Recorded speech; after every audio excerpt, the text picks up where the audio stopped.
In May 2019, Washington State Governor Jay Inslee signed a bill that made headlines around the world, though most people missed it entirely. The bill wasn't about climate policy or tech regulation. It was about something far more intimate. Washington became the first place in the United States where you could legally turn a human body into soil, not bury it to decompose slowly over decades, not cremate it into ash, but actively transform it through a careful process into nutrient-rich earth that could grow tomatoes, roses, or oak trees. 30 days. That's all it takes. 1 month, and a person becomes a cubic yard of soil. Before we go further, a quick roll call. Write in the comments which part of this planet you're watching from, and then just listen and enjoy. Now, let's sit with that image for a moment. Your grandmother, your father, your best friend, yourself someday, becoming literal garden soil. Not metaphorically, not poetically, actually. The kind of soil you could run your fingers through, smell the earth in, spread around the base of a young tree. This isn't science fiction. It's happening right now in facilities across Washington State, and soon in Colorado, Oregon, Vermont, California, and New York. By the time you're watching this, the list will likely be longer. So here's the central question we're exploring today. What does it mean when death becomes gardening? When the end of a human life looks less like a cemetery plot or an urn on a mantle, and more like a bag of compost ready to feed new growth? This isn't a question with one answer. It touches everything, from how we understand our bodies, to religious belief, to environmental ethics, to the simple economics of dying in the modern world. Over the next while, we're going to walk through this together, calmly and thoroughly. We'll start with the science, because that's concrete, measurable. You'll learn exactly what happens inside those vessels where bodies become soil.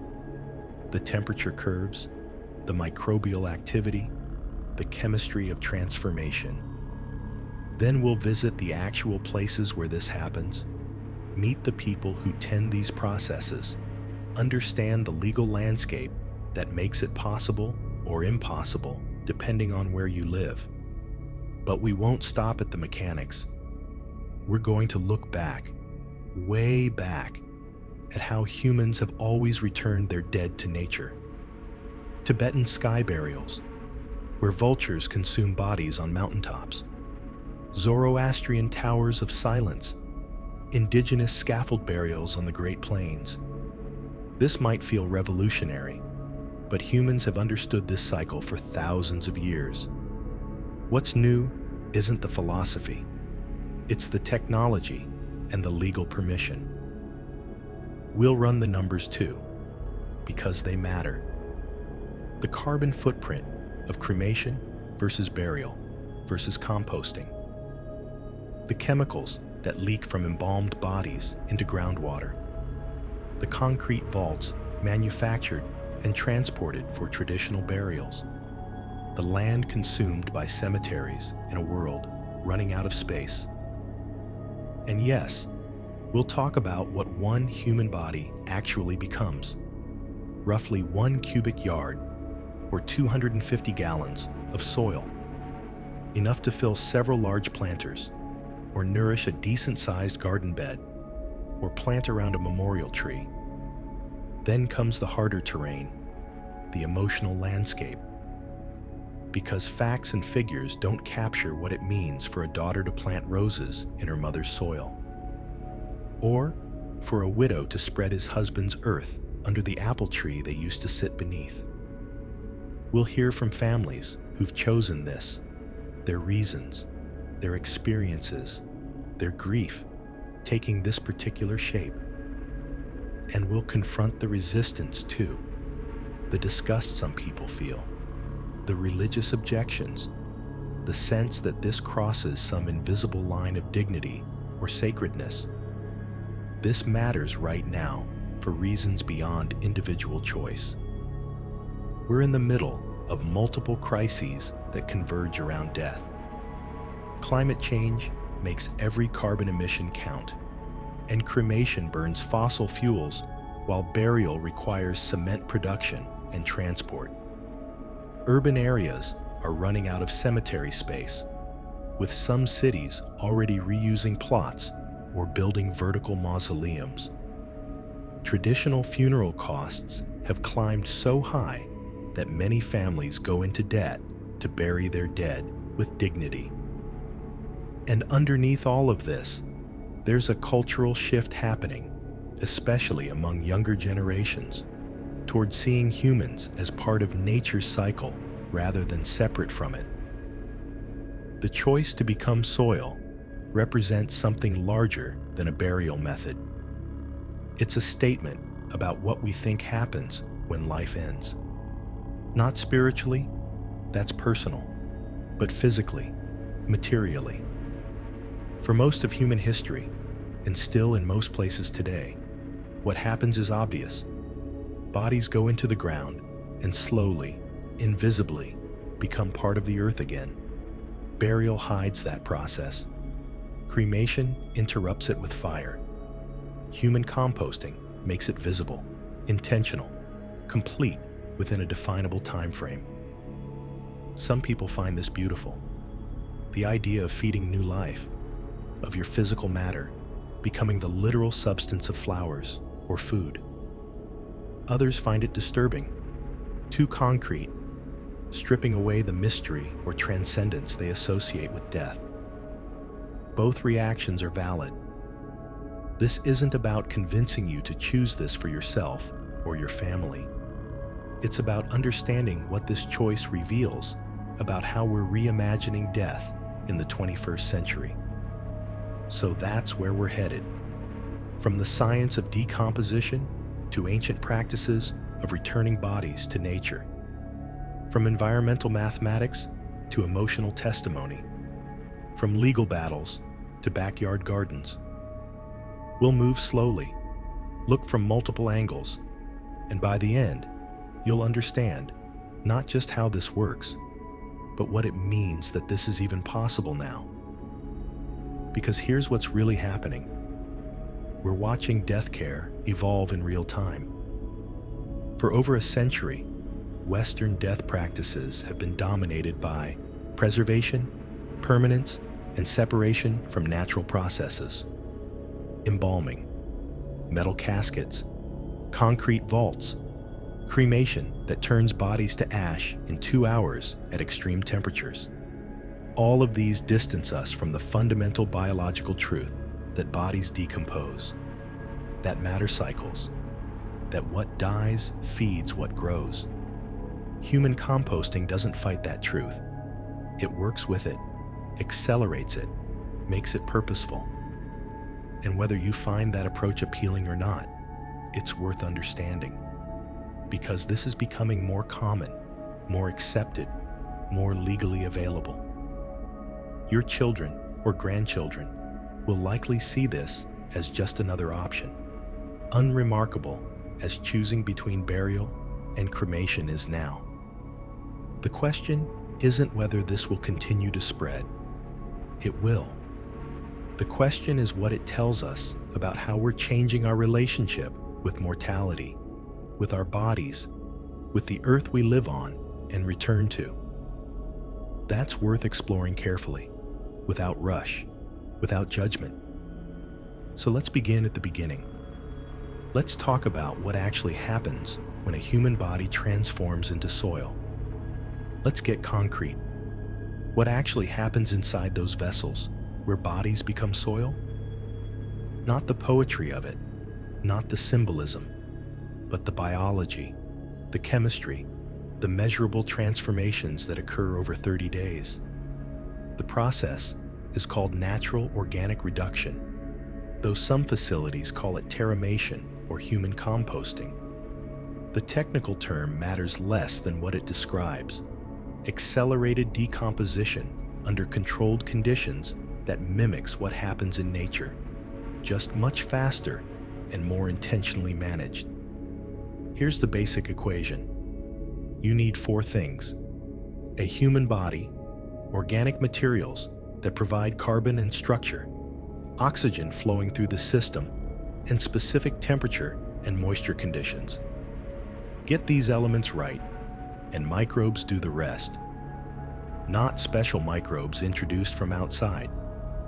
The ones already present in and on every human body, plus those living naturally in the organic materials. We're talking about billions of bacteria, fungi, and other microscopic organisms that have been decomposing organic matter for millions of years. They already know what to do. The body arrives at the facility much like it would at any funeral home. Dressed or not, according to family wishes, though natural fibers work best. No embalming, because formaldehyde would kill the very microbes needed for decomposition. Medical devices are fine for now. Pacemakers, artificial joints, metal pins, and plates. They'll be removed later. The body is placed in a cylindrical or rectangular vessel, usually made of steel, about the size of a small car. Then it's surrounded, actually layered, with organic materials. Wood chips are the foundation. They create air pockets, allow oxygen to flow, provide structure so the mass doesn't compress into an anaerobic sludge. Then comes straw or hay, which adds carbon and absorbs moisture. Alfalfa is often included because it's nitrogen-rich and helps balance the carbon to nitrogen ratio. Some facilities add sawdust, shredded leaves, or plant stalks. The exact recipe varies, but the principle stays the same.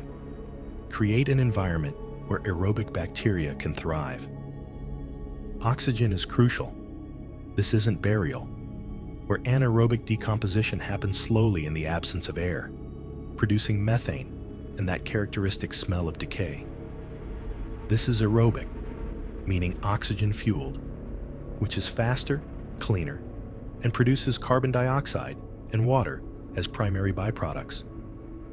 The vessels have airflow systems, sometimes passive, sometimes with gentle fans, ensuring fresh oxygen reaches the entire mass. Now the temperature. This is where it gets interesting. Within hours, sometimes even faster, the temperature inside the vessel begins to rise. Not from external heating. The system isn't cooked. The heat comes from the microbes themselves.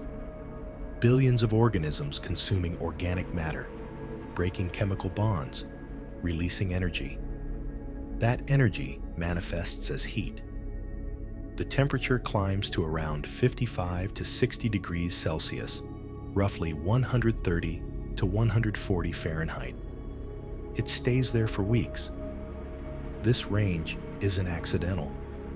It's hot enough to kill human pathogens, bacteria that cause disease, viruses. Even most pharmaceutical residues break down at these temperatures. But it's not so hot that it kills the thermophilic microbes, the heat-loving organisms that do the actual work of decomposition. Let's walk through the timeline, week by week, because the process has distinct phases. Week 1 is rapid breakdown. Soft tissues begin to decompose quickly. Skin, organs, muscle.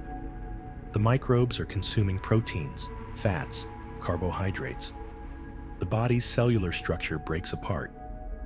If you could see inside, you'd witness what looks like melting, though that's not quite accurate. It's more like dissolution, like a sandcastle slowly losing definition as waves wash over it. The temperature spikes during this phase. The microbial activity is at its most intense. The vessel is turned or rotated periodically, ensuring even decomposition, preventing cold spots where breakdown might slow. Week 2 and 3 are pathogen elimination and continued breakdown. The sustained high temperature is doing critical work now. any bacteria that could make someone sick are dying. Viruses are denaturing. This is why the process is considered safe, why the resulting soil can be handled without protective equipment. Bones are breaking down too, though more slowly than soft tissue. The combination of heat, moisture, and time softens them. Microbial acids help dissolve the mineral content. By the end of week 3, even large bones have fragmented into smaller pieces. Week 4 is curing and stabilization. The temperature begins to drop as the most easily consumed organic matter is depleted. The material is moved to a separate curing bin, often outdoors or in a separate room where it rests for several more weeks. During this time, the decomposition continues, but at a slower pace. The material is tested for pathogens, heavy metals, and other contaminants. It's screened to remove anything that didn't break down. And this is where those medical devices come back into the picture. Metal implants, dental fillings, joint replacements, surgical pins, even synthetic fabric from clothing that didn't fully decompose. These are separated out, cleaned, and returned to the family if requested. Some families bury them, some keep them. The metal can also be recycled. What remains after screening is soil, not ash, not bone fragments ground into powder like with cremation. Actual soil, dark brown, slightly crumbly, smelling like earth after rain, rich in nutrients, high in nitrogen from the proteins that broke down, filled with beneficial microbes. It looks and feels like the compost you'd buy at a garden center, because chemically and biologically, that's essentially what it is. One human body, plus the organic materials it was layered with, produces roughly 1 cubic yard of soil. That's about 750 liters, or 250 gallons if you think in those terms. Enough to fill a large wheelbarrow several times over. Enough to spread around multiple trees, or fill several raised garden beds.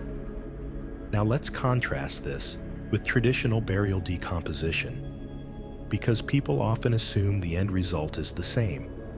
It's not. In a conventional burial, especially in the United States, where embalming is common, a body is injected with formaldehyde and other preservatives. It's placed in a metal or hardwood casket, often sealed. That casket is lowered into a concrete vault designed to prevent the ground from settling. All of this slows decomposition dramatically. In that environment, without oxygen, decomposition happens anaerobically. It's incomplete. It produces methane, a potent greenhouse gas. It takes decades for soft tissues to fully break down. Bones can persist for centuries. The embalming chemicals leach into the surrounding soil. The process isn't clean, isn't contained, and doesn't result in usable soil. It's just very, very slow decay with significant chemical contamination. Cremation is different, but has its own profile. A body is burned at extremely high temperatures, around 800 to 1000 degrees Celsius, for 2 to 3 hours. This requires significant energy, usually natural gas, producing carbon emissions. What remains are bone fragments, which are then mechanically ground into the ash we associate with cremation. It's not soft tissue that burned away. It's pulverized bone. That ash is sterile, high in calcium and phosphorus, but not really soil. It doesn't support microbial life the way composted material does. You can scatter it, but it doesn't integrate into ecosystems the same way. Some plants can even be harmed by concentrated cremation ash because of its high pH and mineral content. Human composting sits between these options, or perhaps beyond them. It's complete decomposition, like burial, but fast and intentional. It's a transformation process, like cremation, but using biology instead of fire.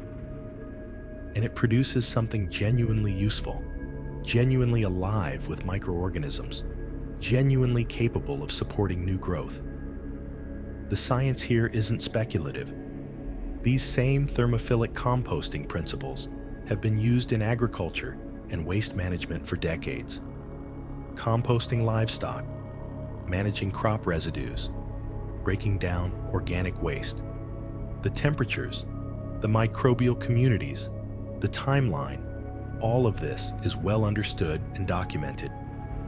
Applying it to human bodies required legal permission and public acceptance, but it didn't require inventing new science. There's something almost mundane about that realization. We've had the knowledge to do this for a long time. We just haven't had the cultural framework or legal structure. Now we do, at least in some places. And the process works exactly as the biology predicts.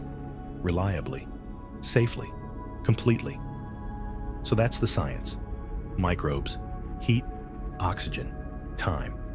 30 days of active decomposition, a few more weeks of curing, and then soil. The next question, the one we'll turn to now, is where this actually happens and who does this work. Because understanding the process is one thing. Seeing the facilities, meeting the people, grasping the real-world logistics, that's something else entirely. Let's step inside the actual places where human bodies become soil. Because this isn't abstract theory. It's happening in real buildings, managed by real people, with families walking through doors to make arrangements just like they would at any funeral home. The first and most well-known facility is Recompose, located in Seattle, Washington. It opened in December 2020, just over a year after Washington legalized the process. The founder, Katrina Spade, spent years developing the system, working with soil scientists at Washington State University, navigating regulatory hurdles, raising funding, and building public awareness. The facility itself is designed to feel contemplative, not clinical. Natural light, wood and plants, spaces for families to gather and say goodbye before the body enters the vessel. Recompose uses hexagonal steel vessels stacked vertically, forming a honeycomb-like structure. Each vessel is about 7 feet tall and 3 feet across. The body is placed inside, surrounded by those layers of wood chips, straw, and alfalfa we talked about earlier. The vessel is then rotated periodically, gently tumbling the contents to ensure even oxygenation and decomposition. After 30 days, the material is moved to a curing area for several more weeks. Then it's screened, tested, and the finished soil is returned to the family, or, if they choose, donated to conservation land in Washington's Cascade Mountains. But Recompose isn't alone anymore. Return Home, another Seattle area facility, opened shortly after. Herland Forest, a natural burial cemetery in Washington, also offers human composting. And as more states legalize the practice, more facilities are opening or planning to open. Colorado legalized it in 2021, Oregon and Vermont in 2022, California and New York in 2023. By the time you're watching this, the map has likely expanded further. Each facility has its own approach, its own vessel design, its own aesthetic. Some use horizontal cylinders that can be rotated like a giant compost tumbler. Others use stationary bins with forced air systems. Some facilities are standalone, purpose-built for this process. Others are existing funeral homes, adding human composting to their service menu alongside burial and cremation. Now let's talk about the people who do this work. They're death care professionals, but their training includes elements that traditional funeral directors never needed. They need to understand thermophilic composting, monitor temperature and moisture levels, know when to add more wood chips if the material is too wet, or water if it's too dry. Understand the microbiology enough to recognize when the process is progressing normally versus when something needs adjustment. But they're also doing the emotional labor that all death workers do, meeting with grieving families, explaining options, answering questions that are often tinged with fear or uncertainty, holding space for people making decisions in the worst moments of their lives. Some families come in already certain they want this. They've researched it, discussed it with the person who died, maybe even pre-planned and prepaid. Others are hearing about it for the first time, trying to decide if this feels right for their mother or brother or spouse. The workers who tend these vessels describe the work as meaningful in ways that surprise them. There's a physicality to it, a hands-on care that feels different from preparing a body for burial or operating a cremation chamber. They're creating the conditions for transformation, checking on the process, adjusting variables, ensuring everything proceeds safely and completely. One worker described it as midwifing the body back to earth, which might sound overly poetic, but captures something real about the intentionality involved. There's also the question of scale and capacity. These facilities are small compared to traditional cemeteries or crematoriums. Recompose can handle a few dozen bodies at a time in its vessels. Return home has similar capacity. This isn't an industrial process. It can't be rushed. Each body takes the time it takes. As demand grows, facilities will need to expand, or new ones will need to open. The infrastructure is still being built. Now the economics, because cost is always part of the death care conversation, even when it feels crass to discuss. Human composting typically costs between $5,500 and $7,000. That's the average range at current facilities, though prices vary based on location and what's included in the service. Compare that to traditional burial. The median cost in the United States is between $7,000 and $12,000, sometimes much higher in urban areas. That includes the casket, vault, embalming, funeral service, cemetery plot, and opening and closing the grave. Each piece adds up. And cemetery plots are appreciating assets in many places, getting more expensive as available land disappears.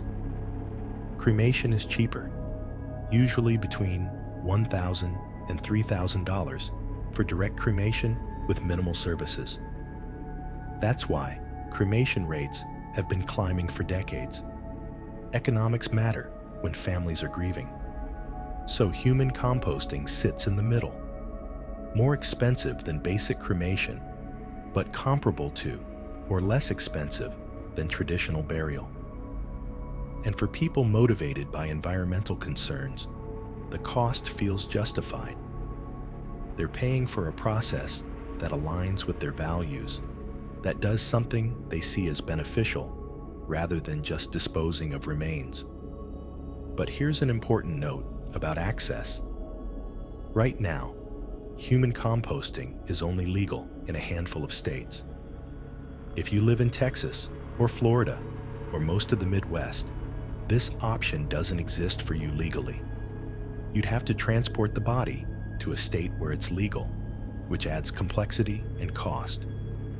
Some facilities will accept out-of-state bodies, but you're dealing with interstate transport regulations, timing, logistics. It's possible, but not simple. And even in states where it's legal, religious and cultural acceptance varies widely. Some families face opposition from extended relatives who find the idea disturbing or disrespectful. Some religious communities have explicitly rejected it. Others are beginning to accept it as consistent with beliefs about returning to the earth. This creates tension, especially when the deceased wanted this, but family members are uncomfortable or opposed. The workers navigating these tensions need diplomatic skills alongside technical knowledge. They're often mediating between what the deceased wanted and what the living family can emotionally handle. Sometimes they're educating people who've never heard of this option. Sometimes they're reassuring people that yes, this is legal. Yes, it's safe. Yes, other families have chosen this and found meaning in it. There's also the physical reality of handling the finished soil. Families receive it in a sturdy bag or container, similar to how cremated remains come in an urn or box. But a cubic yard of soil is heavy, bulky. It's not something you put on a mantle. Families need to plan what they'll do with it. Plant a tree and use the soil around its roots. Spread it in a garden. Donate it to conservation land. Some facilities offer to keep a portion if families don't want or can't use all of it. And then there's the waiting period. 30 days of active decomposition, plus several more weeks of curing and testing. That's at least 2 months from the time the body enters the vessel until the family receives the soil. For some, that feels right, a proper amount of time for grief to begin settling. For others, it feels too long, especially compared to cremation, which can be completed in a day or two. Facilities try to stay in communication during that time, sometimes sending updates, sometimes offering memorial services or gatherings while the process is underway. The legal landscape is evolving rapidly. States are watching Washington, Colorado, and others to see how this plays out. Are there public health concerns? Environmental impacts? Do constituents want this option? Legislative battles are happening right now in multiple state houses. Funeral industry lobbyists sometimes oppose these bills, concerned about competition. Environmental groups often support them. Religious organizations are divided. What's clear is that the infrastructure is growing. More facilities, more trained workers, more families choosing this. The novelty is wearing off. It's becoming, slowly, just another option in death care. Not the dominant one, probably never the dominant one, but available, present, part of the conversation. And the people doing this work see themselves as part of a shift, a reorientation of how we handle death. They're not just operating composting vessels. They're changing culture, expanding options, making visible a process that's always happened, but usually underground, invisible, unintentional. There's a quiet pride in that, mixed with the humility required when working intimately with death and grief. So that's where it happens. And who does it? Real facilities in real cities, staffed by people who've chosen this work, serving families, navigating grief and decisions. But to understand why this option exists at all, why anyone would choose it, we need to look backward. Because humans have been returning bodies to nature intentionally and ritually for thousands of years.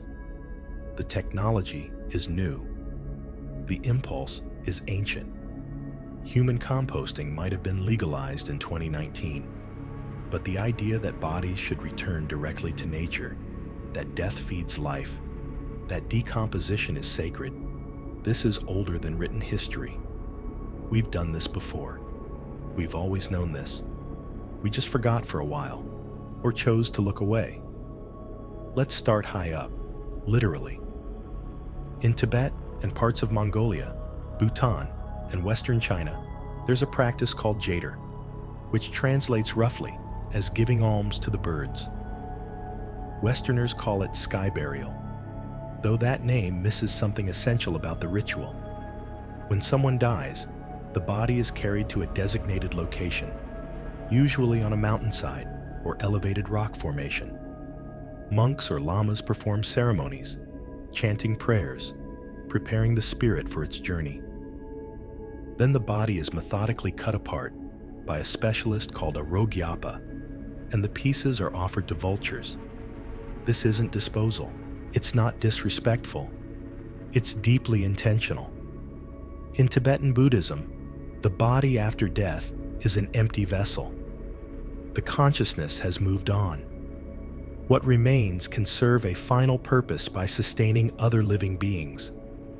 The vultures consume everything, flesh and bone, returning the physical form to the cycle of life within hours.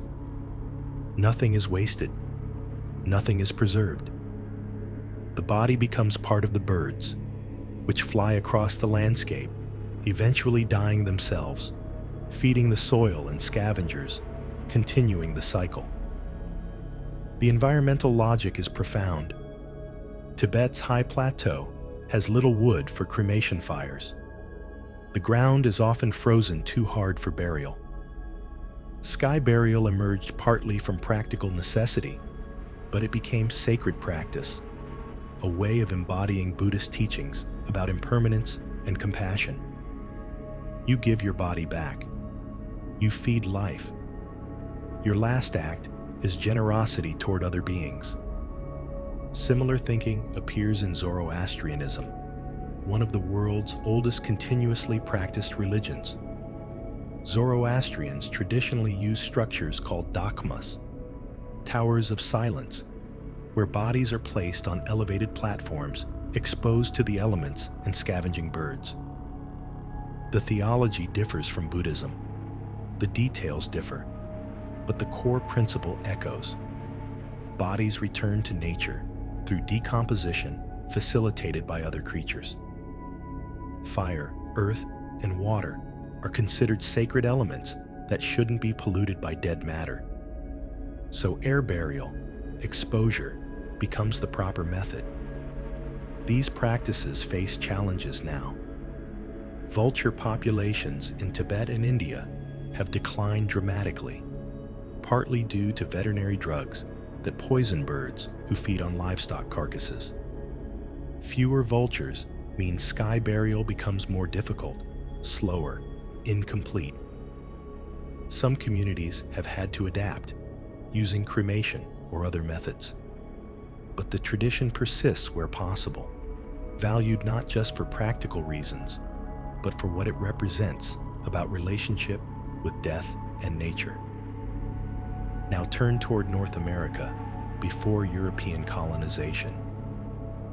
Many indigenous nations practiced forms of scaffold burial or tree burial. The body would be wrapped, sometimes in animal hides or woven materials, and placed on an elevated platform built from branches and poles, or secured in the branches of a tree, elevated, exposed to weather, to insects, to birds, to natural decomposition. The reasons varied by culture and geography. Elevation prevented scavenging by wolves or bears. It allowed the spirit to ascend more easily in some belief systems. It was practical in environments where ground was too hard or too wet for burial. But across different nations, there's a consistent understanding. The body returns. It weathers. It breaks down. It becomes part of the landscape. After a period, usually a year or more, the bones might be gathered and placed elsewhere, or left to fall naturally to the earth. Plains nations often used scaffold burial. Coastal nations sometimes place bodies in trees or caves. What's striking when you study these practices is the absence of anxiety about decomposition. There's no embalming, no attempt to preserve or seal the body away from natural processes. Death is transformation. The physical form nourishes other life. This is expected, accepted, even honored. European colonizers found these practices shocking, barbaric, evidence of savagery. They forced conversion to Christian burial practices, undermining indigenous death traditions as part of broader cultural genocide. But the underlying wisdom in those traditions didn't disappear. It's being reconsidered now, reclaimed by indigenous communities, and recognized by environmentalists as ecologically sound. Cross the Atlantic to Europe, to the ossuaries that dot the landscape from France to Czech Republic. These are buildings or rooms where bones are stored, often arranged decoratively, sometimes into walls or chandeliers or elaborate patterns. The most famous is probably the Sedlec ossuary in Czech Republic, where bones from tens of thousands of bodies form architectural features and artistic designs. Ossuaries emerged partly from necessity. Medieval cemeteries filled up. Land was limited. So after a period of burial, bones would be exhumed and moved to communal storage, making room for new bodies. But this practice reveals something important. Bones were not hidden or destroyed. They remained visible, present, part of community memory. Death wasn't separated from life. The dead literally surrounded the living, their physical remains integrated into sacred spaces. This is different from modern cemeteries, where we maintain individual plots perpetually, or from cremation, where remains are scattered or stored privately. Ossuaries made death communal and visible. They acknowledged that bodies, over time, become bones, and bones become a kind of material that can be rearranged, stored collectively, honored without individual identification. There's also the practice of excarnation, which appears in various forms across cultures. Leaving bodies exposed until flesh has decomposed, then collecting the bones for ritual treatment. This happens in Tibetan sky burial as described, but also historically in Persia, parts of Central Asia, among some Pacific Island cultures.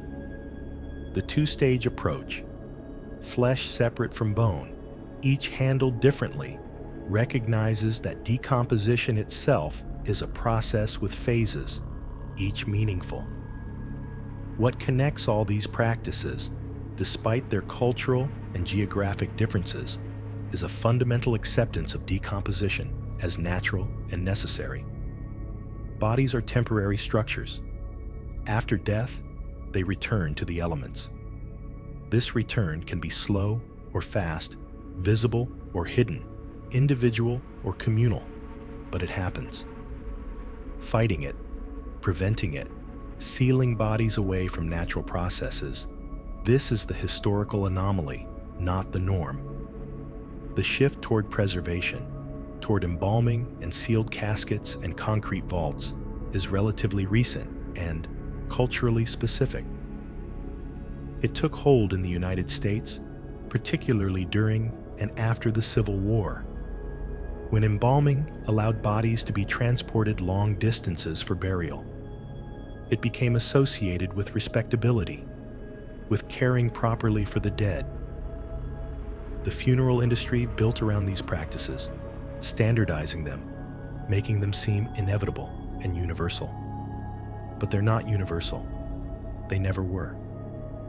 Most of human history, most of human geography, death has looked different.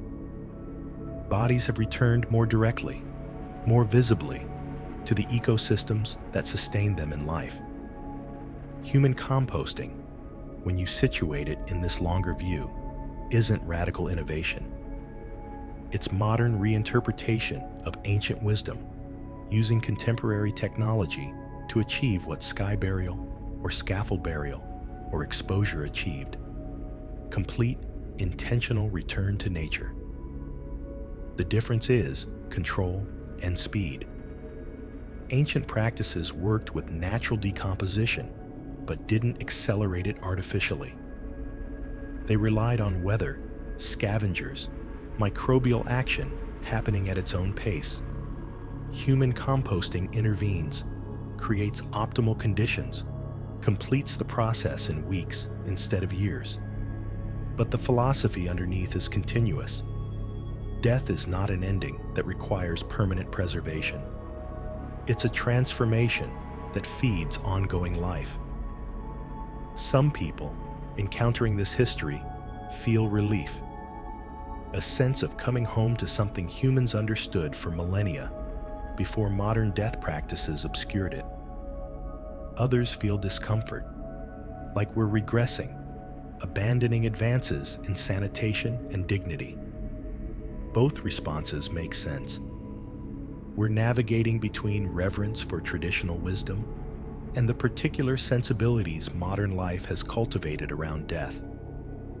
What's important is recognizing that human composting isn't appearing in a cultural vacuum. It's part of a conversation humans have been having forever about what bodies are, what they mean, how they should be treated after death. The technologies change, the legal frameworks change, but the questions remain consistent. And looking at how other cultures and other eras have answered those questions gives perspective, reminds us that our current practices aren't inevitable or universal. They're choices, and we can choose differently. Now we need to move from philosophy and history to hard numbers, because as meaningful as these cultural precedents are, practical decisions often come down to environmental impact, resource use, and what different options actually cost the planet. Let's run the mathematics of death.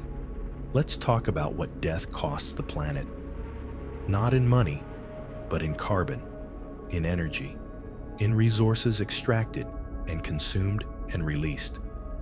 Because every disposal method has an environmental footprint, and those footprints differ dramatically. Start with traditional burial, the kind that still dominates in many parts of the United States and Europe. A typical burial begins with embalming.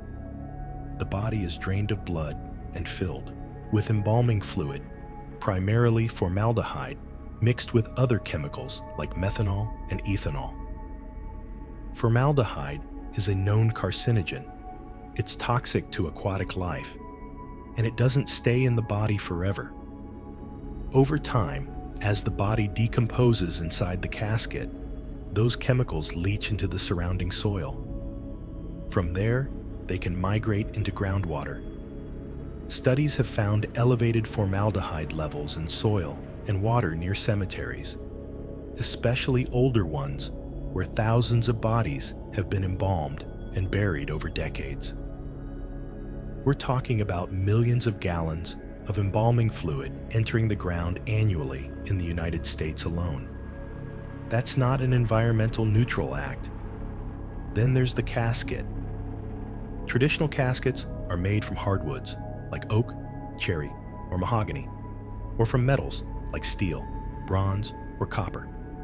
Hardwood caskets require trees to be harvested, milled, transported, and finished. Metal caskets require mining, smelting, manufacturing, all energy-intensive processes. A steel casket might weigh 200 pounds of metal. A solid wood casket represents decades of tree growth. These materials are buried once, used for no other purpose, locked underground permanently. Next comes the concrete vault. In many cemeteries, especially in the United States, caskets are placed inside concrete or metal vaults designed to prevent the ground from settling as the casket deteriorates. These vaults weigh upwards of 3,000 pounds. Manufacturing concrete produces significant carbon emissions. Cement production alone accounts for about 8% of global CO2 emissions. Every burial vault adds to that total. And like the casket, it's used once and buried forever. Transport is another factor. Bodies are transported from place of death to funeral home to cemetery.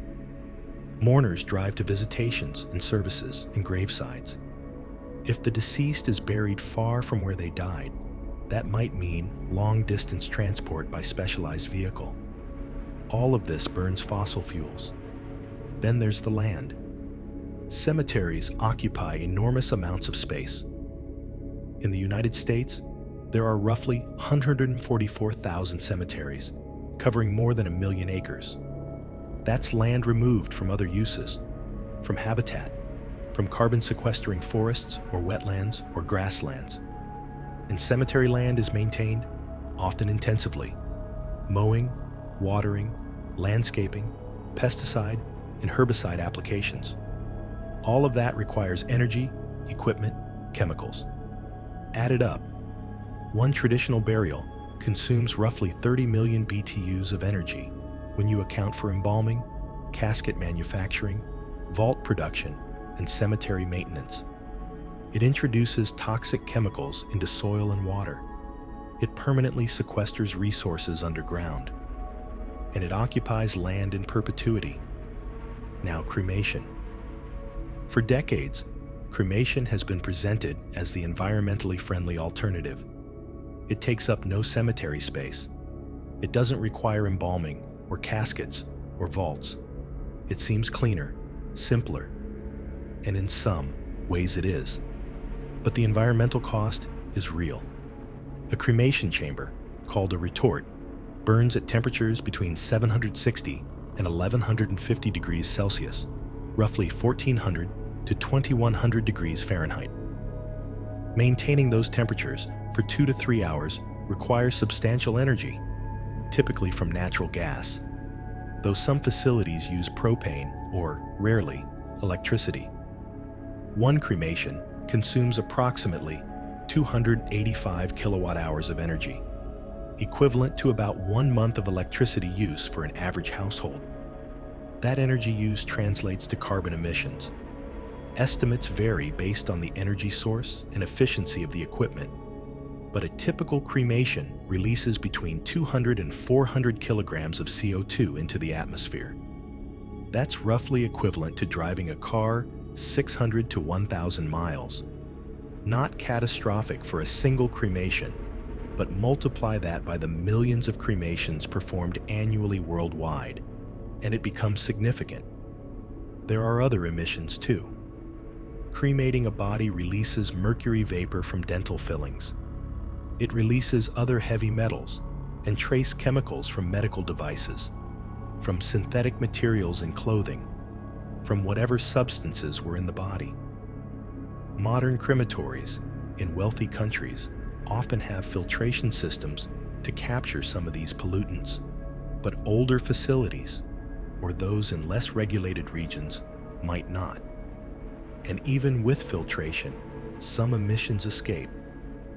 What you get at the end, those cremated remains, are primarily calcium phosphate from bones that have been pulverized. It's sterile. It contains no organic carbon. It doesn't decompose further or contribute to soil health in the way compost does. You can scatter it, which has minimal impact, or bury it in an urn, which adds a small manufacturing footprint. But it's not providing ecological benefit. It's just inert mineral content being dispersed or stored. Cremation's footprint is smaller than traditional burial in most metrics.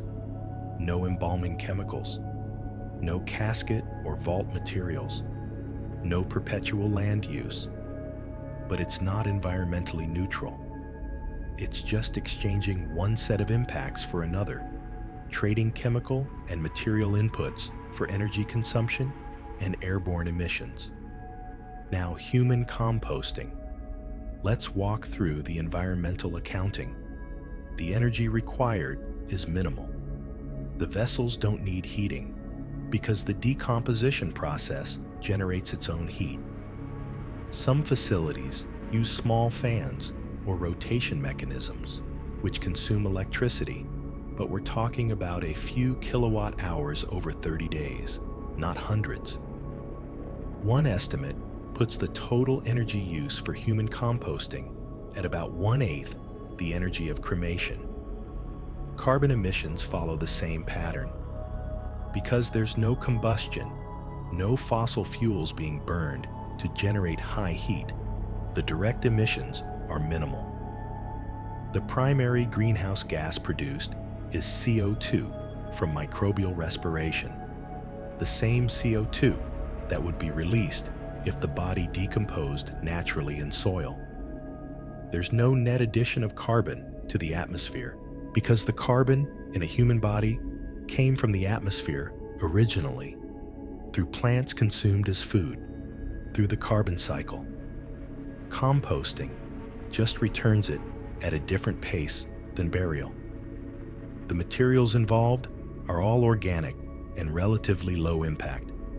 Wood chips are often waste products from lumber or paper industries. Straw and alfalfa are agricultural products, renewable annually. There's no mining, no cement production, no metal smelting. The vessel itself, usually steel, is manufactured once and used repeatedly for many bodies over years. And the output, that cubic yard of soil, is ecologically active. It contains organic carbon that can be sequestered in soil for years or decades if used in gardens or forests. It contains nutrients that support plant growth. It's teeming with beneficial microorganisms. Using that soil to plant trees or nourish gardens creates a small but real carbon sink, pulling CO2 from the atmosphere as plants grow. Land use is minimal. Facilities are small, processing dozens of bodies in the space a traditional cemetery might allocate to a handful of graves. And the land doesn't need to remain dedicated to that use forever. When a composting facility eventually closes, the building can be repurposed for other uses. Compare that to cemeteries, which are essentially permanent land allocations. One study conducted by researchers at Washington State University estimated that human composting could reduce carbon emissions by about 1.4 metric tons per body compared to conventional burial or cremation. That accounts for the entire life cycle, from materials to energy to end use of the soil.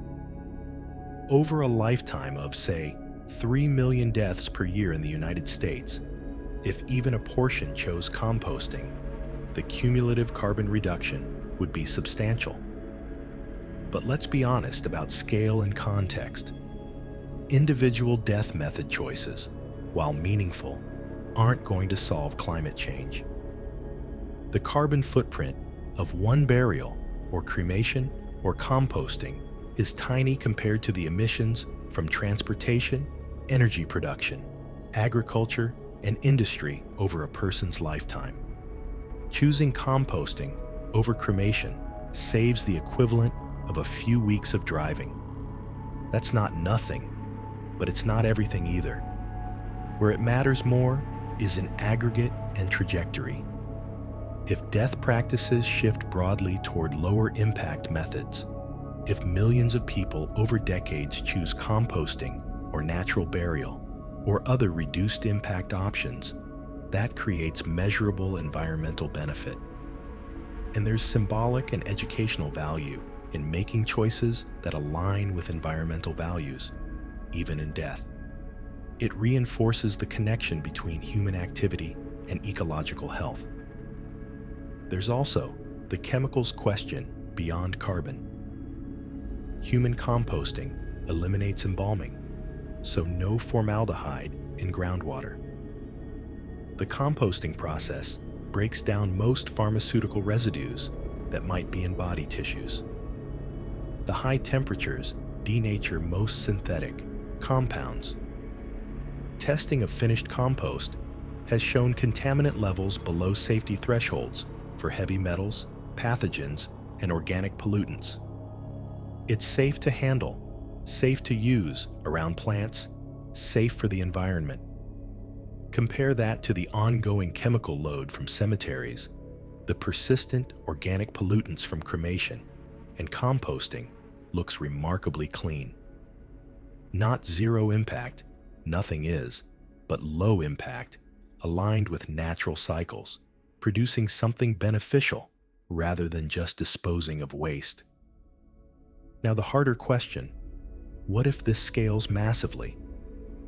What if half of all deaths involved composting? Would there be unintended consequences? The honest answer is we don't fully know yet, because it's too new and too limited geographically. But we can make informed projections based on existing composting science. The volume of organic material required would increase significantly. More wood chips, more straw, more bulking agents. That creates demand, which could be met by agricultural and forestry waste streams, but it's a factor to consider. The facilities would need to expand, which means more buildings, more equipment, more energy infrastructure, even if per-body energy use remains low. And there would need to be systems for managing all that finished soil, billions of cubic yards, if this became dominant practice. Some of that soil could go to reforestation projects, land restoration, public parks, community gardens. Some could be used in agriculture, though regulations around using human-derived soil for food production would need careful consideration. The point is, at scale, you need infrastructure for both creating and using the output. That infrastructure has its own footprint. But even accounting for those factors, the environmental math favors composting over conventional burial and cremation in almost every metric.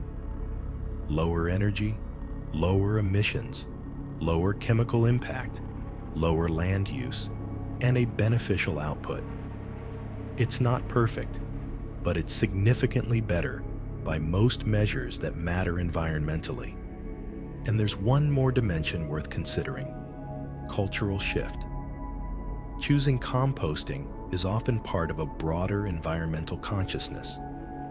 People who make this choice tend to think about their impact, tend to make other environmentally informed decisions in life. Normalizing composting as a death option reinforces that consciousness, makes it visible, starts conversations. That ripple effect, harder to quantify but real, matters for building the kind of culture that addresses ecological challenges seriously. So the environmental mathematics, as best we can calculate them right now with available data, support human composting as a lower impact option. The numbers aren't hypothetical. They're based on measured energy use, documented emissions, tested compost outputs. As more data accumulates from operating facilities, those numbers will be refined, but the basic pattern seems clear and stable. Of course, environmental impact isn't the only thing people consider when making death decisions. Emotion matters. Tradition matters. What the person who died wanted matters. How the living process their grief matters. Numbers alone don't make choices. But for people weighing options, for policymakers considering legislation, for communities thinking about how to handle death sustainably, these numbers provide crucial information. They tell us what's possible when we align death practices with ecological principles. And what's possible turns out to be quite a lot. Now we step into territory that numbers can't capture. What does it actually feel like to choose this? To tell your family you want to become soil? To stand in a facility knowing your mother's body is in one of those vessels? To plant a tree in your husband's earth? This is where we need to listen to the people who've lived this, who've made these choices and carried them through grief. Sarah's mother died of cancer at 68. They'd talked about death openly during the final months. Conversations that started awkward and became almost ordinary. Her mother had been a gardener her entire adult life. Vegetables, flowers, fruit trees. She'd spent thousands of hours with her hands in soil, understood its texture and smell, and aliveness in a way Sarah had never quite grasped. When her mother said she wanted to become compost, wanted her body to feed something growing, Sarah's first reaction was shock. Then, thinking about it for a few days, it made complete sense. It was the most her mother thing imaginable. After the death, after the vessel, after the waiting, Sarah received the soil in sturdy bags. Heavy, dark. It smelled like earth after rain, exactly as her mother's garden always smelled in spring. Sarah and her siblings planted a cherry tree in the backyard of their mother's house, the house they were preparing to sell, using the soil around its roots. They saved some for their own gardens too. Sarah spread a few buckets around her rose beds. What surprised her was the physical relationship it created. She waters those roses. She weeds around them. She touches the soil, literally touches what her mother became. It's not metaphor. It's not standing at a grave marker, feeling far away from the actual person. It's direct, tangible, ongoing. The roses grew better that year than they ever had. Sarah knows that's probably coincidence, probably just good weather, but she doesn't entirely believe that. Some part of her mother is feeding those plants. That's not magical thinking. That's biology. But it's also complicated. Sarah's brother found the whole thing disturbing. He agreed to it because their mother explicitly wanted it, but he struggles with thinking about it too directly. He hasn't used any of the soil he took home. It sits in his garage in sealed bags. Maybe eventually he'll plant something. Maybe he won't. Grief doesn't follow rules. What feels meaningful to one person feels impossible to another, even within the same family. Then there's Michael, who arranged composting for his husband after a long battle with AIDS-related illness. They'd been together 32 years. They'd discussed death many times over the course of the illness, making plans, trying to control what little they could control. His husband wanted composting specifically because it felt life-affirming in a way that cremation or burial didn't. He'd spent years fighting death, fighting illness. At the end, he wanted his body to do something generative. Michael describes the 30-day waiting period as strange and necessary. Cremation happens fast, sometimes within days. This was slower. He had time to sit with the reality, to let it settle. The facility sent him updates, gentle emails letting him know the process was progressing normally. He attended a small gathering they hosted midway through for families of people currently in vessels. It helped to meet others navigating the same experience. When he received the soil, he didn't know what to do with it at first. They'd lived in an apartment. No garden, no yard. He kept it in his living room for weeks, just sitting with it, figuring out what felt right. Eventually, he took it to a community garden his husband had volunteered at years before. He mixed it into the beds there, told the other gardeners what it was, asked if that was okay. They said yes. So his husband is feeding tomatoes and beans and squash now, eaten by people who never knew him, but are sustained, in a literal molecular sense, by him. Michael says the choice feels right in retrospect, but also that there's no guidebook for this. How do you grieve when the person you loved is soil? When there's no urn to hold, no grave to visit? You create rituals yourself. You figure it out as you go. He goes to the community garden sometimes, sits on the bench, watches things grow. That's his version of visiting a grave. Not everyone finds peace with this. Jennifer's father pre-planned and prepaid for composting before his death from heart failure. The family respected his wishes, but several of them hated it. Jennifer's sister, a devout Catholic, felt it violated the dignity of the human body, felt it reduced their father to fertilizer. They argued about it after the death, painful arguments that exposed deeper tensions about faith and values and what constitutes respect. Jennifer herself felt conflicted. She understood her father's environmental reasoning. She appreciated that he'd made the choice himself, clearly and deliberately. But receiving the soil felt wrong to her in ways she couldn't articulate. She didn't want to plant anything with it. She didn't want it in her home. Eventually, she donated all of it to a conservation project the facility partnered with. Land in the mountains where native plants and trees were being restored. Her father's soil is there somewhere, mixed with others, unidentifiable. That distance helps her. She can think of him as part of something larger without having to engage directly. Her sister still hasn't forgiven their father for the choice, still talks about it as a rejection of faith and family. Grief and anger have tangled together. The composting became a focal point for all the complicated feelings that death stirs up. Would traditional burial have been easier? Maybe. Or maybe there would have been different tensions. Death always tests relationships, always reveals fault lines. There are children's questions too. Ethan was 9 when his grandmother chose composting. His parents tried to explain it in simple terms. Grandma's body is going to become soil, like leaves that fall and break down, and we'll plant a tree with it.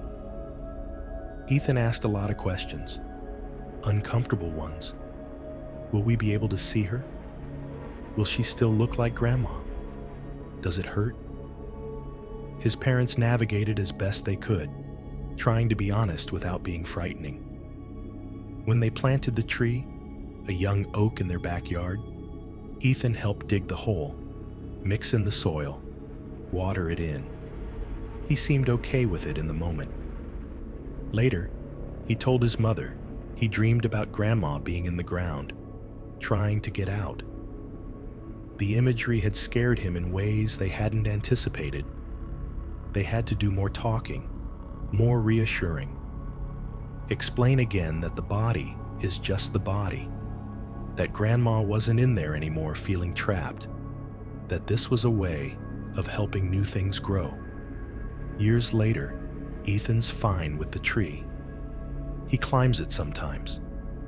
His parents wonder if there will be psychological research eventually on children's responses to this, whether it's better or worse for their understanding of death compared to traditional methods.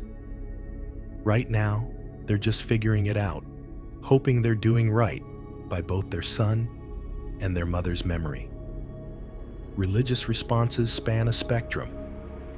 Some Buddhist families find composting completely consistent with their understanding of impermanence and non-attachment to the body. Some Jewish families have embraced it as compatible with the tradition of simple burial and returning to earth. Some Christian families see it as honoring creation and stewarding resources responsibly, but others from those same traditions find it deeply wrong. Some Muslims and Orthodox Jews consider it a desecration. Some conservative Christians view it as treating the body, which will be resurrected, with insufficient reverence. The theological debates are real and substantive, not just reflexive resistance to something new. This creates pain for families where the deceased wanted composting, but relatives object on religious grounds. Who gets priority? The wishes of the dead or the beliefs of the living?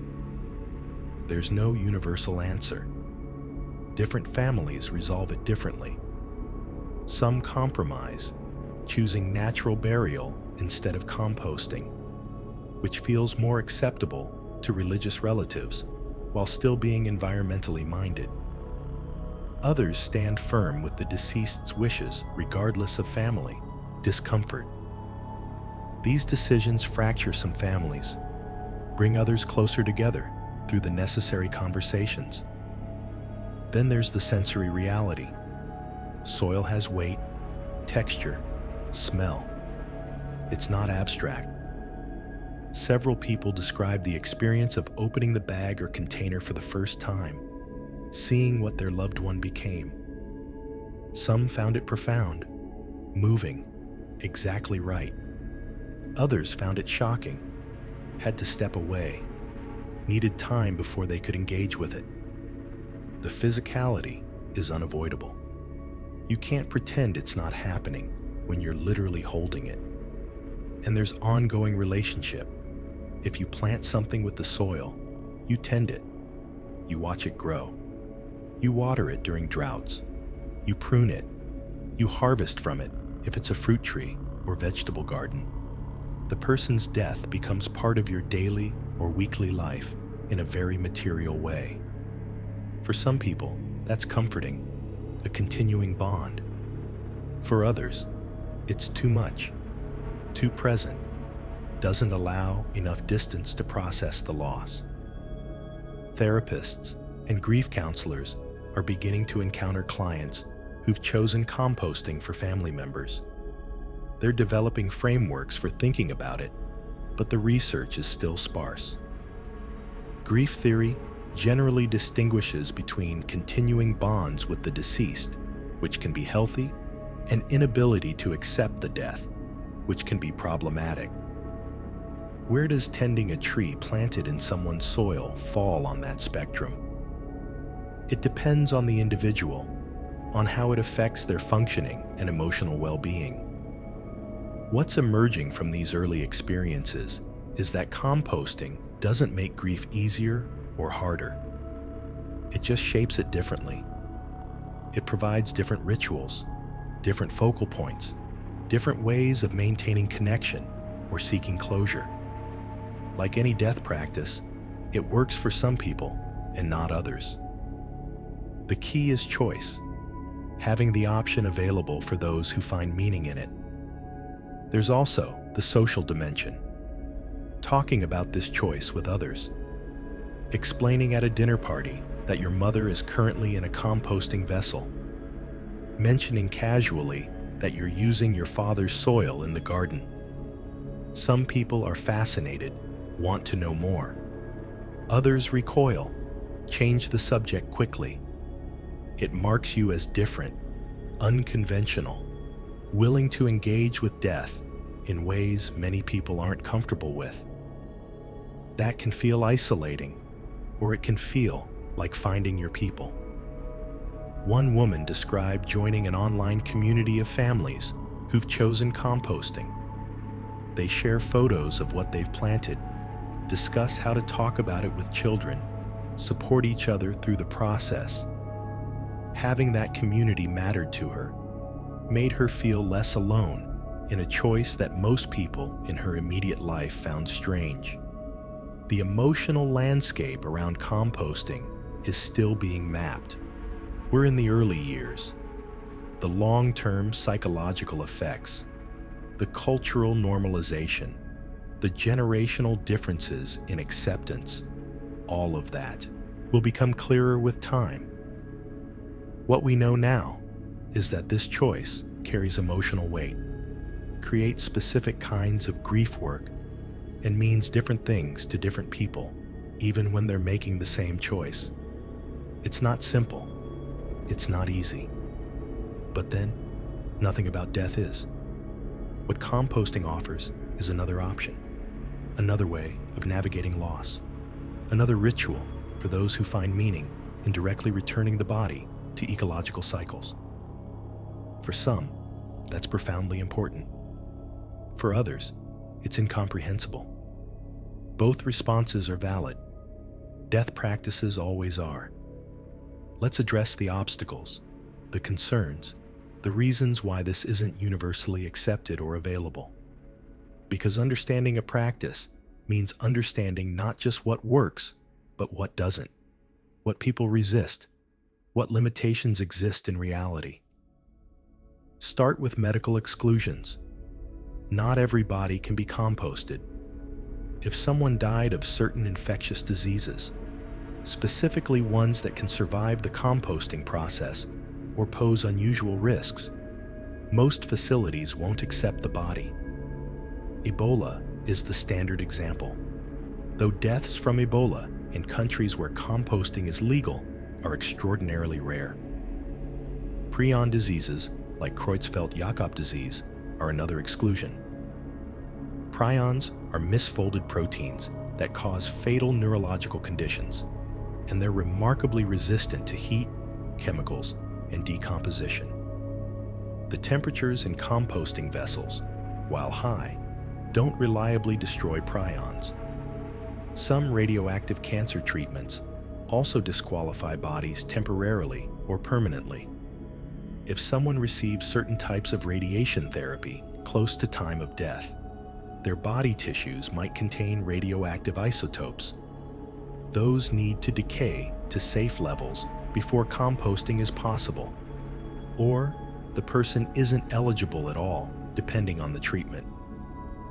Each facility has specific protocols, usually developed with public health departments, about what they can and cannot accept. This creates a complicated situation for families.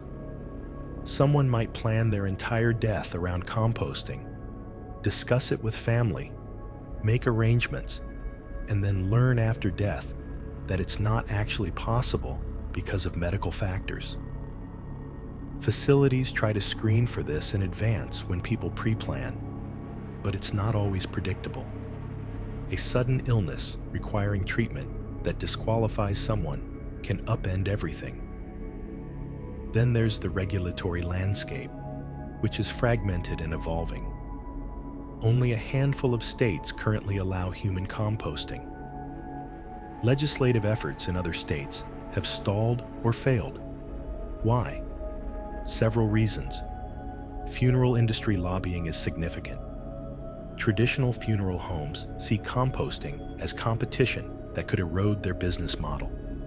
They fund opposition campaigns, frame it as undignified or risky, raise concerns about regulation and oversight.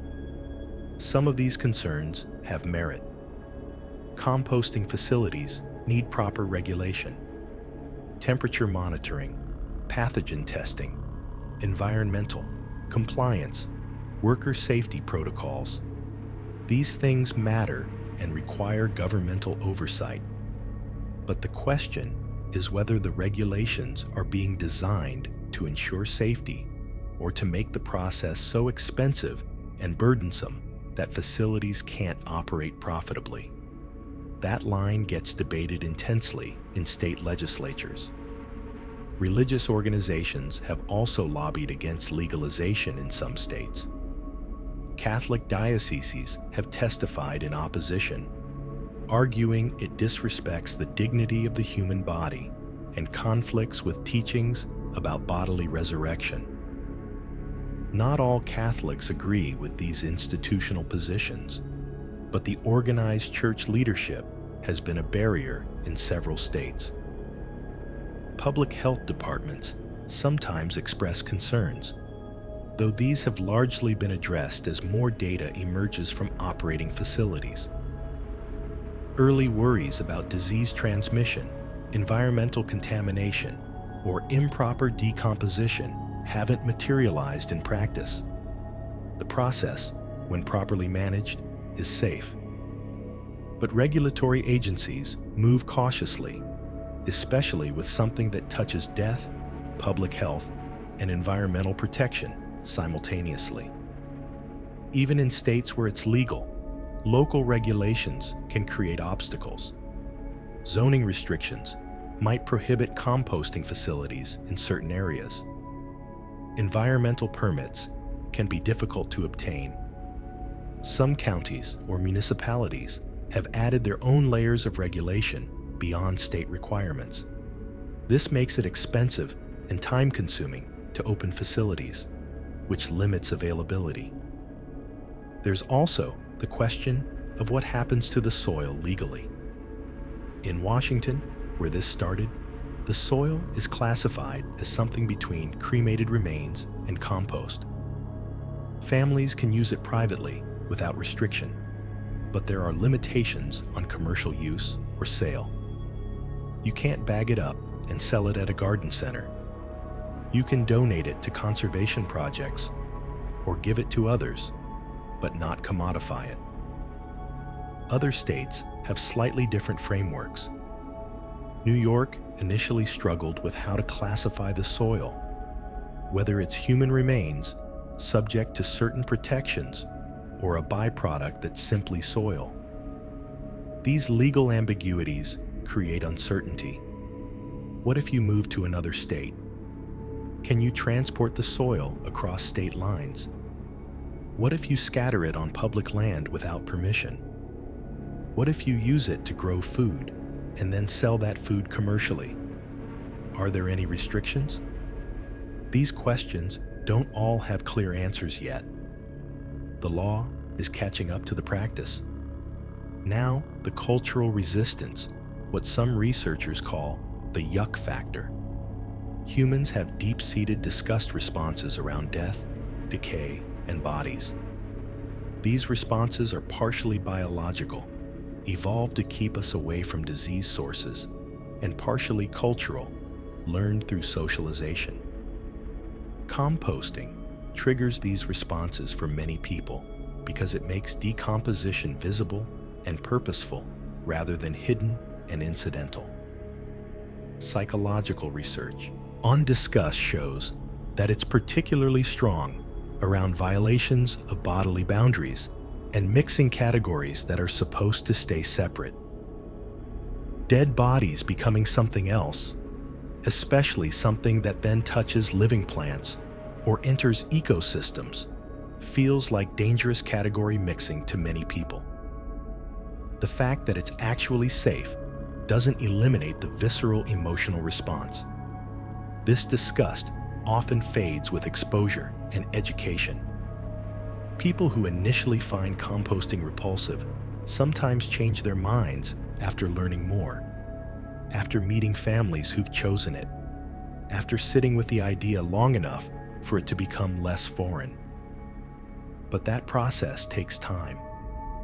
Cultural acceptance doesn't happen overnight. There's also generational difference. Younger people, particularly millennials and Gen Z, are statistically more accepting of composting and other alternative death practices. They're more likely to prioritize environmental impact, less attached to traditional religious frameworks, more comfortable with practices that seem unconventional to older generations. As these cohorts age, acceptance will likely increase simply through demographic shift. But that's decades away from majority acceptance. Right now, composting is still a fringe practice chosen by a small percentage of people who die in states where it's available. The numbers are growing, but slowly. Cultural change around death practices is typically very slow because they're bound up with deep values, religious beliefs, and emotional needs that don't shift easily. Cost remains a barrier for some. Yes, composting is comparable to traditional burial and cheaper than high-end burial options, but it's more expensive than direct cremation. For families on tight budgets, that difference matters. $5,500 versus $1,500 is significant. Until composting becomes more widespread and economies of scale bring prices down, or until facilities offer sliding scale pricing or subsidies, cost will limit access for some people who might otherwise be interested. There's also simple availability. If you live in most of the United States, composting isn't an option because it's not legal in your state. Even if you're in a state where it's legal, there might be only 1 or 2 facilities, possibly requiring transportation over long distances. Rural residents face particular challenges. The facilities that exist are mostly in or near urban centers. Getting a body from a small town to Seattle or Denver for composting adds logistical complexity and cost. Then there are the practical questions families face. What do we do with a cubic yard of soil? Not everyone has a garden or yard. Apartment dwellers, people in dense urban areas, might want composting philosophically, but have nowhere to put the resulting soil. Facilities offer to donate it on behalf of families, but that feels less personal to some people. They want to engage with it directly, but can't figure out how. And what about memorial services, traditions, rituals? Composting doesn't preclude viewings or gatherings, but it requires thinking differently about timing. If family is scattered geographically and needs time to gather, the body might need to be refrigerated for days before entering the vessel. If people want to see the body, that needs to happen before composting begins, because there's no viewing afterward. These logistics require planning and flexibility. Some people object philosophically to the entire premise. They believe human bodies should be treated differently from other organic matter, that composting reduces people to biological material without acknowledging their spiritual or personal significance. This isn't about disgust exactly. It's about metaphysics, about what bodies mean and represent. For these objectors, intentional decomposition feels like treating humans as means rather than ends, even after death. These objections deserve respect, even if others disagree. Death practices are deeply personal. What feels honoring to one person feels degrading to another. There's no objective right answer. What matters is having options so people can choose practices aligned with their values. There's also the question of long-term sustainability at scale. If composting became the dominant death practice, would the system hold up?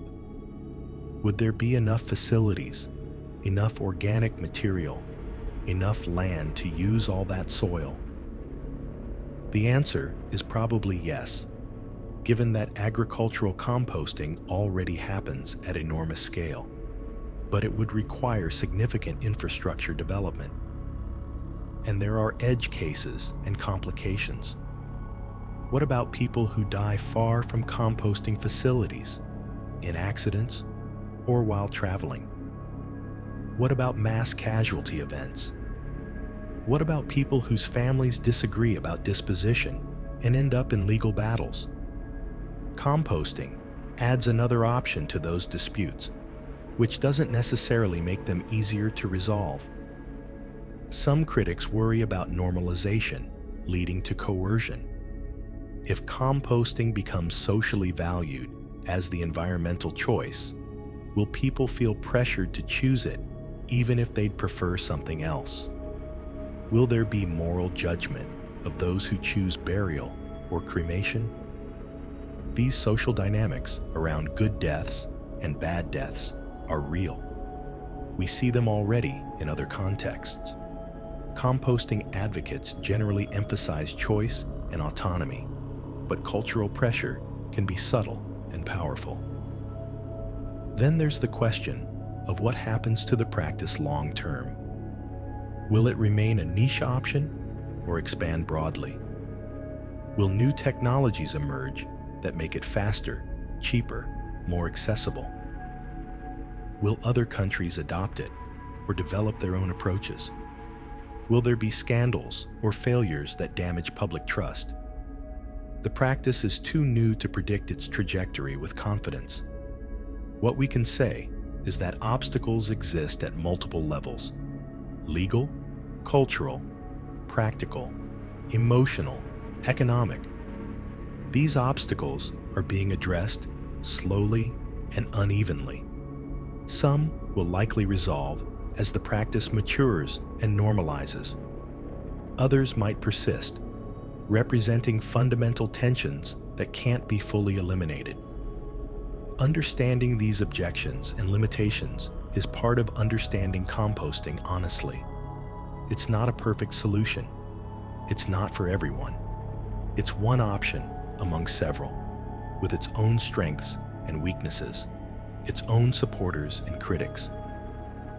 Respecting that complexity, avoiding both uncritical enthusiasm and dismissive rejection, that's how we have productive conversations about death practices that serve diverse needs and values. The question isn't whether composting will replace other methods. It won't. The question is whether it can become a viable, accessible option for those who want it. That depends on legislation, infrastructure, cultural shift, and hundreds of thousands of individual choices. We're watching that process unfold in real time. The outcome isn't predetermined.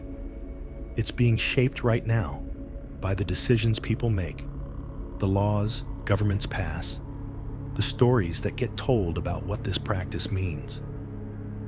So here we are, at the end of this exploration, having walked through science and history, through environmental mathematics and emotional testimony, through practical obstacles and cultural tensions. What does it all mean? What should we take away from knowing that human bodies can become garden soil in 30 days? First, the simple truth. This has always been happening. Every body that has ever been buried has eventually become soil, become part of the earth again. The minerals in our bones dissolving into groundwater, the carbon in our tissues feeding microbes and fungi, the nitrogen in our proteins cycling back into plants. Death has always been transformation. We've always been temporary arrangements of matter borrowed from the world and returned to it when we're done.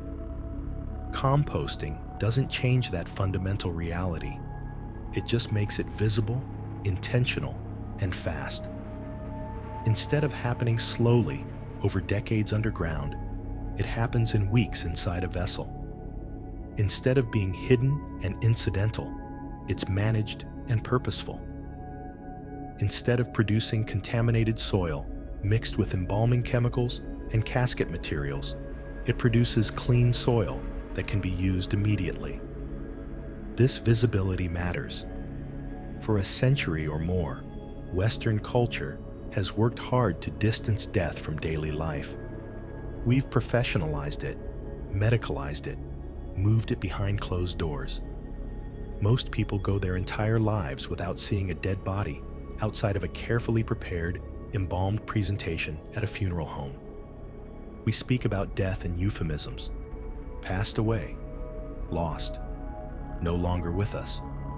We avoid the concrete reality. Bodies stop functioning. Decomposition begins. Matter transforms. Composting forces that reality into view, not in a gruesome or sensationalized way, but honestly. Here's what happens. Here's what you become. Here's what that can mean and what it can do. For some people, that honesty is deeply uncomfortable. For others, it's clarifying, even liberating. It strips away the illusions and pretenses and invites us to think clearly about mortality. And that thinking matters because how we handle death reflects how we understand life. If we see ourselves as separate from nature, as souls inhabiting bodies that are just temporary vehicles, then preserving those bodies or reducing them to ash makes sense. The body isn't really us, it's just a shell. But if we see ourselves as continuous with nature, as patterns of matter that emerge from ecosystems and return to them, then composting aligns perfectly. We're not separate. We're part of the cycling. Death is just the next phase. Neither view is objectively correct. They're philosophical frameworks, ways of constructing meaning. But they lead to different practices, different emotional relationships with death, different ecological impacts. Composting emerges from and reinforces that second view, that sense of continuity and participation in natural processes. There's something about holding soil that used to be a person, something that short-circuits the usual distance we maintain from death. You can't pretend it's not real when it's in your hands, when you're spreading it around a tree, when you're smelling it. It's utterly concrete. And for many people, that concreteness is powerful. It makes death less abstract, less frightening. It becomes a thing that happens, a process with stages and outcomes, not a mysterious disappearance into somewhere else. But we should be careful about romanticizing this. Composting isn't inherently more meaningful or dignified than other practices. It's different, not better. Someone who finds peace visiting their mother's grave in a traditional cemetery, who feels connection there, who has built rituals around that place, isn't doing death wrong.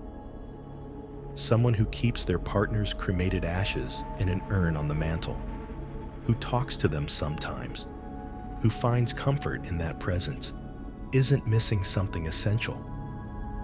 Death practices work when they help the living process loss, maintain connection in ways that feel right to them, and honor the wishes and memory of the deceased. That can look 1,000 different ways. Composting is one way, only one. It serves certain values and needs. Other practices serve other values and needs. The goal should be expanding options, not replacing one orthodoxy with another. What composting does offer, uniquely, is material continuation. The person doesn't just disappear or transform into inert minerals. They become active soil, biologically alive, capable of supporting growth. That soil grows plants, which feed animals, which die and feed the soil again. The cycle continues. The person's matter keeps participating in life, keeps moving through ecosystems, keeps being part of the world in literal, traceable ways. You can understand that intellectually without finding it emotionally meaningful. Or you can find it profoundly moving, a kind of immortality that doesn't require supernatural belief. Just the knowledge that the molecules that once formed your father's hands are now in oak leaves, in grass, in the bodies of birds that ate seeds from plants grown in his soil. He's dispersed, yes. Unrecognizable, yes. But continuous with life, feeding it, part of it, in the most basic material sense. There's also the question we keep circling back to. Why now? Why is this emerging as a practice specifically in the early 21st century? Part of it is environmental consciousness. Climate change has made us think harder about every resource we use, every emission we produce, including in death. Part of it is cultural secularization. As religious authority over death practices weakens, people feel freer to experiment with alternatives. Part of it is technology. We have the knowledge now to manage this process safely and efficiently in ways that previous generations didn't. Part of it is urbanization and space constraints. Land is expensive. Cemeteries are full. We need alternatives. And part of it is generational values shift. Younger cohorts think about death differently, more pragmatically perhaps, less bound by tradition, more willing to question inherited practices. All these factors converge to create the conditions where composting becomes not just technically possible, but culturally thinkable. It moves from fringe idea to legal option to growing practice. That movement isn't inevitable or irreversible. Cultural practices can emerge and then fade. But for now, the trajectory seems to be toward expansion, toward more states legalizing it, more facilities opening, more families choosing it. And that expansion raises questions we don't have answers to yet. What does widespread adoption look like? How do we memorialize people when their remains are spread across multiple gardens or donated to forests? Do we need new rituals, new ways of gathering and remembering that don't depend on graves or urns? What about genealogy and ancestor connection generations from now, when there's no centralized place where family members are buried? These aren't problems exactly. They're just changes, new territories to navigate. Humans are good at creating meaning and ritual. We'll figure out how to honor the dead and maintain connection across generations, even if the physical forms those practices take shift. We always have. Every culture has adapted its death practices to new circumstances, new technologies, new understandings. Maybe the deeper question is what this reveals about our moment in history. We're in a period of profound transition, ecological crisis, rapid technological change, shifting cultural values, traditional structures weakening, new possibilities emerging. Death practices, which are always culturally conservative, are being reimagined alongside everything else. Composting is one small piece of that reimagining. It won't save the world. It won't solve ecological collapse or give us transcendent meaning in a secular age. But it's a choice that aligns material reality with values some people hold. It's a way of saying, even in death, I want to participate in life. I want to give back. I want to be part of the cycling that sustains everything. That's not nothing.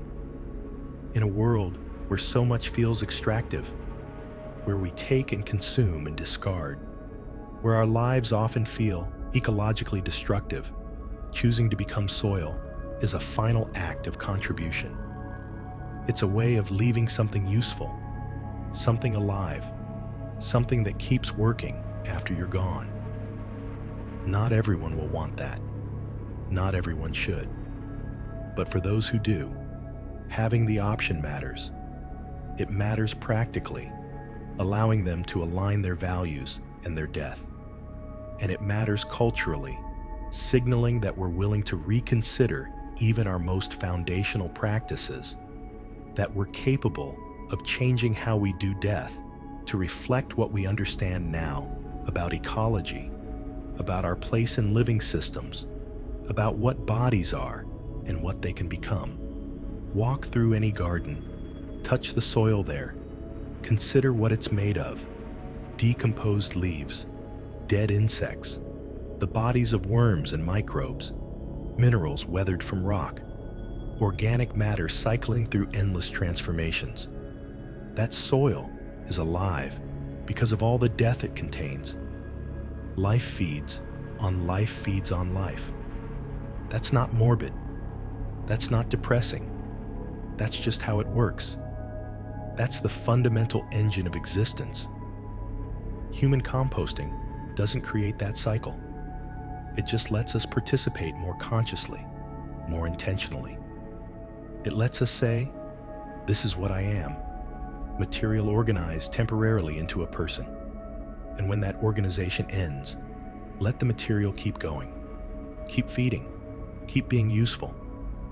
Return me to the cycle that made me possible in the first place. Some people will read that and feel peace, recognition, a sense of rightness. Others will feel nothing, or will feel resistance, or will prefer different frameworks entirely. All of those responses are valid. This isn't a prescription. It's an option. One way among many of navigating the unavoidable fact that we all die, that our bodies all become something else, that matter continues even when the patterns it formed into persons do not. The soil beneath our feet has always been made of what came before. Trees that fell, animals that died, humans who were buried or exposed and decomposed. We walk on the transformed matter of billions of lives. We eat food grown in soil, enriched by death. We are made, literally made, of atoms that cycled through countless other organisms before they temporarily became us. Composting just makes that truth a little more visible, a little more immediate, a little more purposeful. Whether that visibility helps or disturbs depends on who you are, what you believe, how you process the reality of being mortal, finite, temporary. There are no easy answers here, no perfect solutions, just choices that serve different needs, different values, different ways of making meaning in the face of mortality.